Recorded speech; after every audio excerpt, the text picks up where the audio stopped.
Hello everyone, I hope you all are doing well. So आज हम इस question के बारे में बहुत ही अच्छे से डिस्कशन करने वाले हैं, बहुत ही डिटेल में एनालिसिस इसका करने वाले हैं। ठीक है, तो इस क्वेश्चन में क्या पूछ रहा है, motor boat going down stream. Down stream और अप स्ट्रीम का मतलब आपको पता होगा कि जैसे कि अगर हम बोल देते हैं कि ये हमारी रिवर है ना, ये हम कह देते हैं रिवर है और इसकी velocity V R, velocity of river rightward direction में, जिस तरीके से मैंने एरो दिखाया है उसी डायरेक्शन में है। ठीक, अब क्या है कि कोई अगर पर्सन, ठीक है ना, इसी की डायरेक्शन में स्विम कर रहा है तो वो उसको हम बोलेंगे कि वो डाउन स्ट्रीम मूव कर रहा है। ठीक है ना, और उसकी वेलोसिटी, अगर पर्सन की खुद की स्विम करने की स्पीड v है तो डाउन स्ट्रीम में उसकी स्पीड कितनी हो जाएगी, v प्लस वी आर।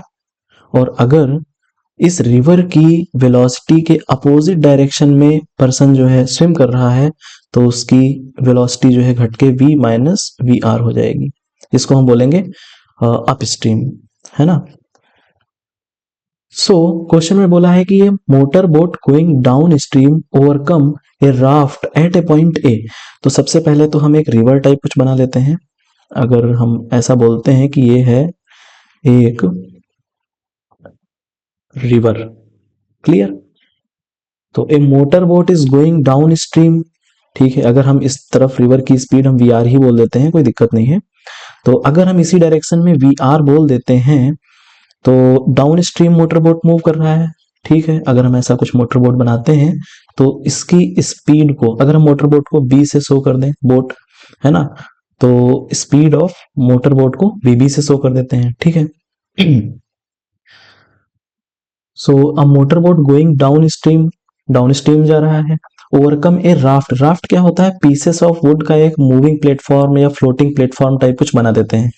ठीक, at a point A point पे ओवरकम करता है। तो अगर हम यहीं पे एक राफ्ट भी बना दें इस तरीके का, ठीक, ये हमने एक राफ्ट बना दिया, इसको हमने कैपिटल आर से शो कर दिया। अच्छा, राफ्ट में कोई इंजन तो है नहीं जो इसको कांस्टेंट स्पीड प्रोवाइड करे या कुछ ऐसा। तो इसकी जो स्पीड होगी, अगर हम ऐसा बोलें कि इसकी स्पीड हो जाएगी वी आर। ठीक, तो ये तो इक्वल हो जाएगी वेलोसिटी ऑफ रिवर के, क्योंकि रिवर के फ्लो से ही ये फ्लो हो रहा है, खुद का तो इसका कुछ स्पीड है नहीं। करेक्ट। सो अब फिर से एक बार क्वेश्चन को देखते हैं।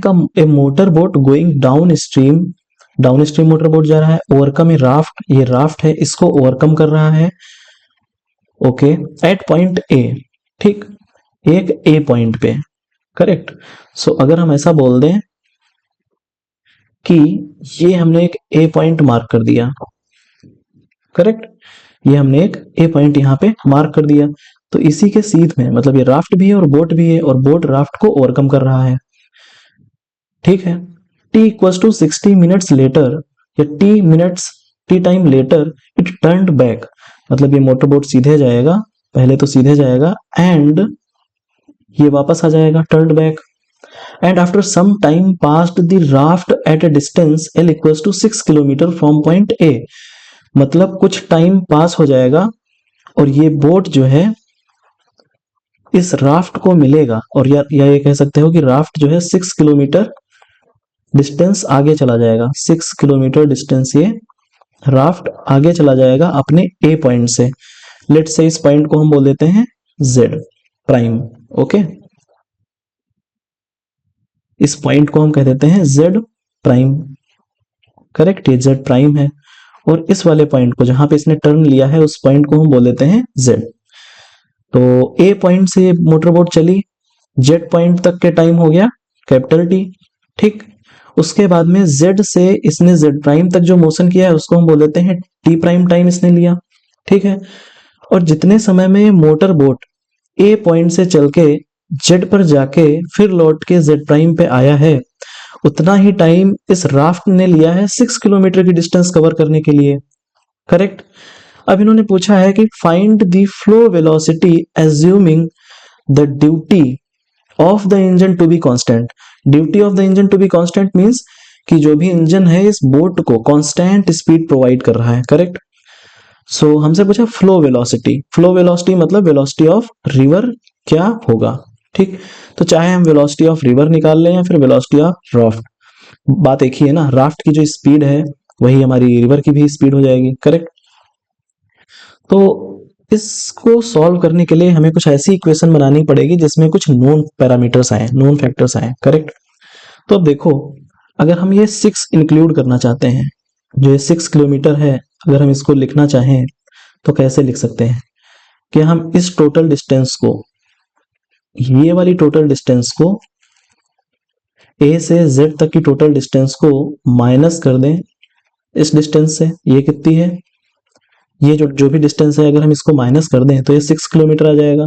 मतलब कि मेरा कहने का ये है कि ए से z तक की डिस्टेंस को अगर हम माइनस कर दें, z माइनस से, सॉरी,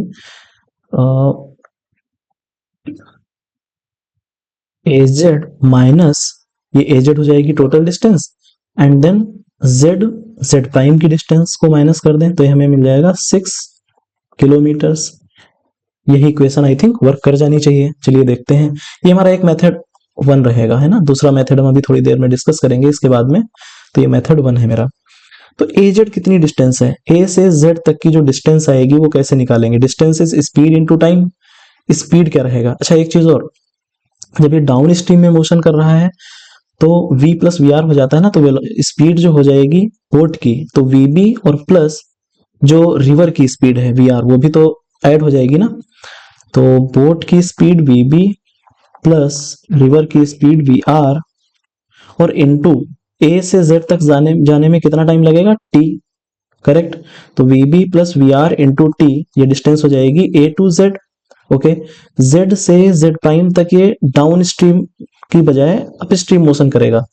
सो अप स्ट्रीम में क्या हो जाएगा कि velocity of boat minus, oppose करेगा ना रिवर इसको, minus V R into time कितना लगा, टी प्राइम, करेक्ट। अच्छा 6 किलोमीटर में कुछ हम और लिख सकते हैं, 6 किलोमीटर को क्या लिख सकते हैं, अगर हम रिवर के उससे देखें, अभी हमने बोट के हिसाब से ये इक्वेशन लिख दी, अगर हम रिवर के हिसाब से देखते हैं तो कितना हो जाएगा, अगर हम राफ्ट के हिसाब से देखेंगे तो ये कितना आ जाएगा।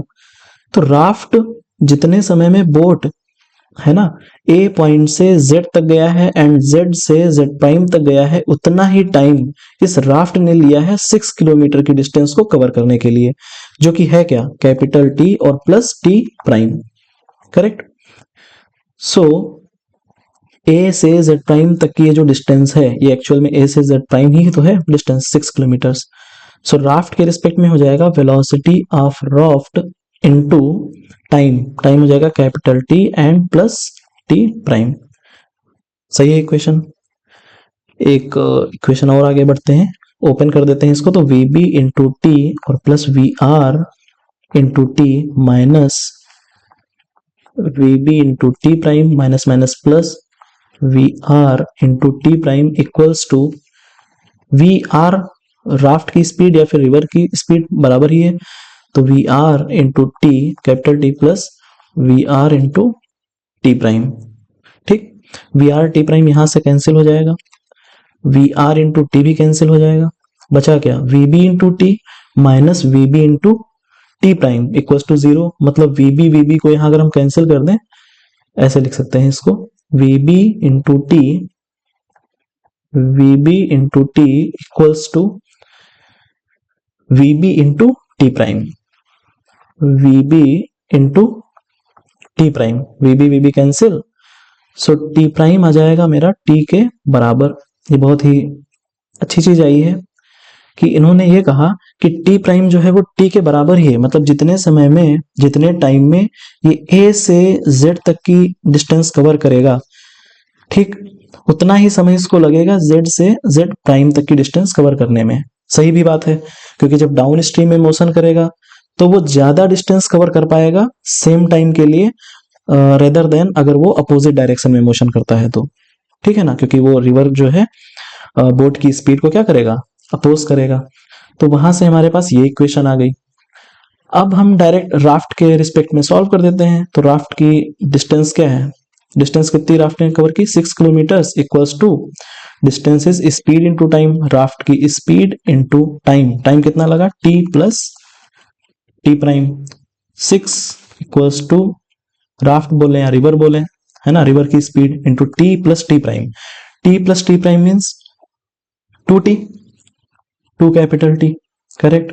6 equals to V R divided by यहाँ पे कर देंगे 2 और इनटू टाइम यहाँ पे कितना है 60 मिनट्स। 60 मिनट्स अगर हम बोले यहाँ पे 60 मिनट्स मतलब 1 आवर हुआ ना, 60 minutes equals to 1 hour, correct. तो इनटू हम यहाँ पे कह सकते हैं 1 आवर और यहाँ पे 6 था किलोमीटर्स में।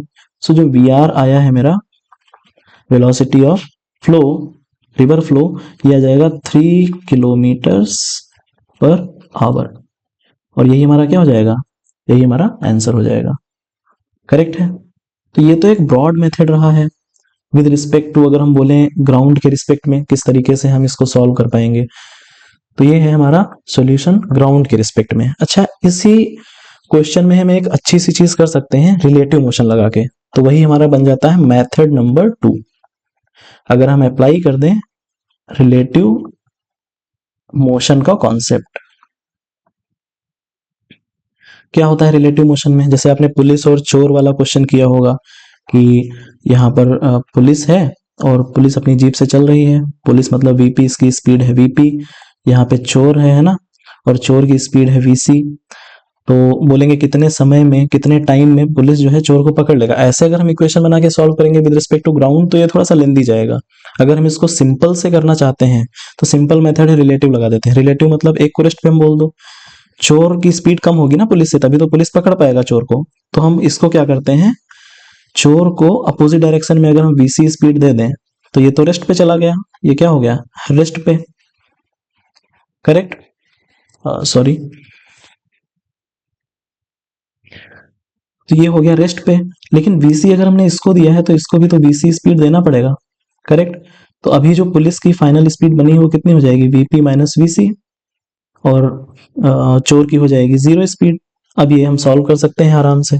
तो ये जो एनालॉजी है कुछ इसी तरीके से हम इस वाले क्वेश्चन में भी कर सकते हैं। जैसे कि अगर मैं ऐसा कुछ बोलूं कि रिवर को हम क्या कन्वेयर बेल्ट जैसा समझ सकते हैं, है ना। रिवर को अगर हम ऐसा बोल दें, ये जैसे रिवर है मेरे पास, है ना, तो रिवर की एनालॉजी हम ले रहे हैं एक कन्वेयर बेल्ट। कन्वेयर बेल्ट जैसे कि हम जब कभी स्टेशंस पर जाते हैं, रेलवे स्टेशंस पर, तो हम अपने बैग्स की चेकिंग कराने के लिए बैग को एक मूविंग प्लेटफॉर्म पे रख देते हैं और वो आगे बढ़ा देता है, तो वही है कन्वेयर बेल्ट। तो कन्वेयर बेल्ट में अगर मैंने मार्क लगा दिया कोई, है ना, कन्वेयर बेल्ट की स्पीड हम बोल देते हैं अभी वीआर है आगे की तरफ, और यहाँ पर हम कोई मार्क लगा देते हैं परमानेंट मार्कर से, ठीक। तो ये भी तो इसी स्पीड से जाएगा, वीआर से ही जाएगा, करेक्ट। अगर हम यहाँ से ग्राउंड पे रह के देखेंगे तो हमें ये भी दिखेगा ये मार्क भी वीआर से ही चल रहा है। लेकिन अगर हमने एक वो टॉय नहीं आता है कार वाली, जिसको हम पीछे खींच के फिर छोड़ देते हैं तो बहुत ही स्पीड में वो आगे की तरफ मूव करता है, अगर वैसी ही कार यहाँ पे कोई है जिसकी खुद की भी कोई स्पीड है वीसी या वीबी बोल देते हैं, ठीक। तो अब हमें ये ग्राउंड से कैसा दिखेगा, ग्राउंड से जब इसकी स्पीड हम देखेंगे तो ये वीबी और प्लस वीआर आएगा। तो रिलेटिव क्या बोलता है, रिलेटिव ऐसा बोलता है कि हम कन्वेयर बेल्ट पे खड़े होके ऑब्जर्व कर लें। अभी हम बाहर से ऑब्जर्व कर रहे थे, ऑब्जर्वर जब 1 था जो ग्राउंड पे था, उसके हिसाब से इक्वेशंस थोड़ी सी टफ बन रही थी। लेकिन अगर हम यहीं पे ऑब्जर्व करेंगे मूविंग ऑब्जेक्ट पे बैठ के ही, अगर मूविंग प्लेटफॉर्म यानी कन्वेयर बेल्ट पे बैठ कर ही अगर हम ऑब्जर्व करेंगे इस मार्क को और साथ में इस वैन को, है ना, जो टॉय यहाँ पे रखा हुआ है, टॉय कार जो है, इन दोनों को अगर ऑब्जर्व करेंगे तो अब तो ये हमें वीआर स्पीड नहीं दिखेगा ना, कन्वेयर बेल्ट की स्पीड तो दिखेगा ही नहीं, क्योंकि हम भी तो उसी स्पीड से मूव कर रहे हैं आगे की तरफ। तो हमें दिखेगा क्या, हमें सिंपल सी चीज, हमें क्या दिखेगा, मान लो हम इसके रिस्पेक्ट में ऑब्जर्व कर रहे हैं तो ये मार्क हमें रेस्ट पे दिखेगा, ठीक, ये मार्क हमें रेस्ट पे दिखेगा। और ये जो है, ये मूविंग कार जो है टॉय, इसकी स्पीड हमें वीबी दिखेगी आगे की तरफ। तो अब अगर हम क्वेश्चन के हिसाब से चलते हैं तो क्वेश्चन ने कहा है कि ए पे पहले ये मिलते हैं, ठीक है, ए पे पहले ये मिलते हैं, तो मैंने ये वाला पॉइंट बना लिया ए और बोल देते हैं ये ए पे मिलते हैं, करेक्ट। अभी क्या हुआ है कि ये तो रेस्ट पे है, मार्क तो ये रेस्ट पे है, मार्क को हम किससे एनालॉजी किससे सेट कर रहे हैं, मार्क की हम एनालॉजी राफ्ट से सेट कर रहे हैं। और ये जो मूविंग ऑब्जेक्ट है, ये जो मूविंग टॉय है, इसको हम बोट बोल रहे हैं, मोटर बोट, ठीक। तो अभी क्या होगा कि आगे की तरफ मोटर बोट जाएगी, ठीक है, अभी तो वीबी से ही चल रहा है ना, और टी टाइम के बाद ये टर्न होके वापस आएगी। अभी ये रेस्ट पे है चूंकि, तो मीट करने के लिए इसको यहीं पे जाना पड़ेगा। तो अगर ये टी टाइम में इतनी डिस्टेंस कवर करता है, अगर ये जेड बोले तो ए से जेड तक जो डिस्टेंस कवर करेगा, ए टू जेड तक, है ना, मान लो कुछ डिस्टेंस इसने कवर की। अब स्पीड भी सेम है, टाइम भी सेम है, तो डिस्टेंस भी इतनी चला, ठीक। अब लौटने में इसको इतनी ही डिस्टेंस कवर करनी पड़ेगी, स्पीड भी वही है, डिस्टेंस भी वही है, तो टाइम भी क्या लगेगा, सेम ही लगेगा जेड टू ए में आने में। तो ए टू जेड में अगर टाइम टी लगा है तो जेड टू ए में भी टाइम टी ही लगेगा, करेक्ट। मतलब दोबारा मीट करने के लिए, टर्न होके मीट करने के लिए इसको टोटल टाइम कितना लगेगा, 2t। हमें ये मेन इंपॉर्टेंट जो इंफॉर्मेशन है ना, जो हमने इतनी इक्वेशन में किया है, कि हमें पता चला कि टी प्राइम टी है, then T plus T prime, हमने 2t जो यहाँ पे निकाला है ना, रिलेटिव मोशन का कॉन्सेप्ट लगा के ये 2t पहले ही आ गया, हमें यहीं पे पता चल गया, without solving any equation, correct. तो ये हमारे लिए एक फायदे की बात हो गई। अब हम क्या करते हैं एक्चुअल में, तो ये जो राफ्ट है, मतलब ये जो मार्क पॉइंट है, ये तो एक्चुअल में तो मूव कर ही रहा है, ठीक है, 6 किलोमीटर मूव किया कितने समय में, 2t समय में। तो distance equals to speed, velocity of raft बोल देते हैं, velocity of raft into time 2t। अब तो यहाँ से सॉल्व कर लोगे तो वी आर की स्पीड आ जाएगी 3 किलोमीटर, या वी आर बोलो या V small R equals to 3 kilometres per hour, ठीक है ना। तो ये दोनों ही एनालॉजी बहुत ही सही है, और ट्राई कीजिएगा कि जब भी आप रिलेटिव मोशन से क्वेश्चन को सॉल्व कर पाए तो इसी को अप्रोच करो, क्योंकि यहाँ पर क्या होता है कि आपकी इक्वेशंस बचती हैं, आप इक्वेशन से बच जाते हो थोड़ा सा दिमाग लगा के, है ना। So thank you all.